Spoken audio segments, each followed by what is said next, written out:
I move that this bill be now read a second time. The fairness and transparency of our elections underpins every other issue addressed in this House. We can't trust our politicians to make decisions about gambling harm if they're secretly beholden to gambling providers. We can't trust them to make decisions about climate if they're financed by fossil fuel companies. And if we don't know where their money is coming from, we don't have all the information we need before we decide who to trust with our vote. In commerce, we need competition to drive innovation and prevent big companies from using their market power to dominate. In politics, we also need competition. So if communities don't feel that their values or priorities are shared by their representatives, they can find a different representative. This bill lays out 13 reforms to improve transparency, reduce financial influence and level the playing field. These changes have the broad support of the crossbench, democracy think tanks, civil society organisations and academics, some of whom are here in the chamber today. These reforms build on the work of many other crossbenchers, including the members for Mayo, Clark, Warringah, Indi and the Greens. These reforms are also likely to be supported by the third of Australians who didn't cast their primary vote for a major party last year, and anyone who thinks transparency and a level playing field are good for democracy. The first 5 reforms relate to the current lack of transparency. Over the last 20 years, only 21% of major parties' private funding has been disclosed as donations. We need to fix disclosure requirements and ban lies so voters can make an informed choice about their representatives.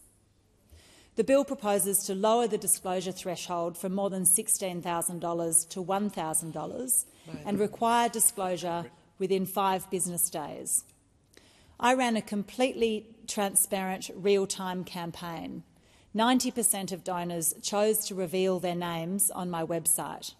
We didn't find out anything about where my opponents' funds came from until 10 months after the election, and then we were only told about the source of 21% of the Liberal Party's private revenue for the whole party. We will never know who donated how much to my opponent's campaign or where it came from. The bill also proposes changes to broaden the gift definition and improve the so-called transparency register. This would mean that $14,000 dinners and 35,000 business roundtable subscriptions could not be hidden. It would also mean we could see exactly how much revenue the Labor Party earns from pokies. Over the last 20 years, 21% of all private funding to the major parties came from undisclosed sources.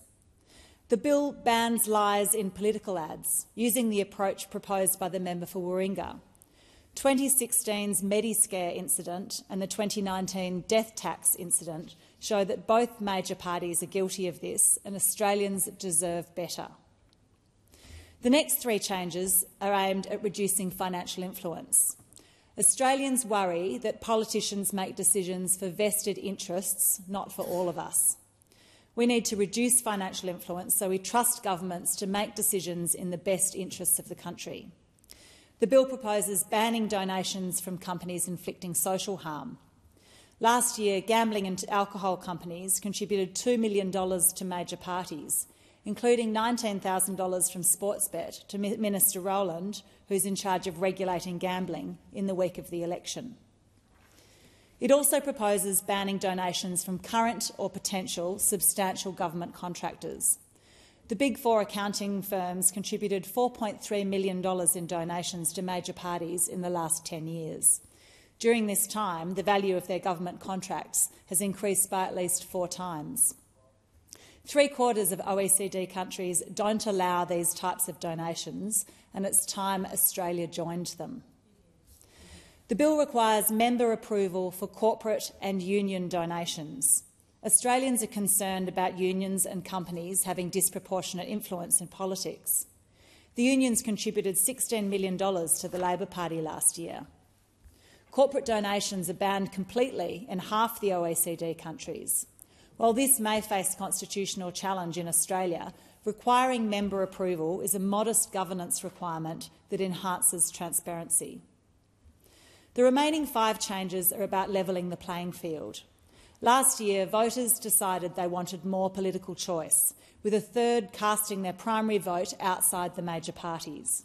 It's an uphill battle for community candidates who face at least 13 party advantages and 5 incumbency advantages. Equalising some of these advantages would enable healthy political competition. For example, the bill proposes to limit government advertising before elections.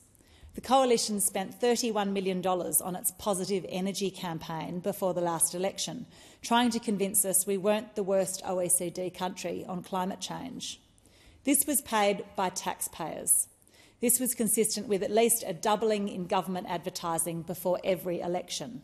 Governments should not be able to use taxpayer funds to promote their party's achievements. The bill cleans up the postal voting process. Postal voting is an important part of our election process, but political candidates have been using this to harvest personal data and in many instances cause confusion. The bill removes the political party exemptions from the Privacy and Spam Acts so that political parties have to protect personal data and can't send election day spam text messages.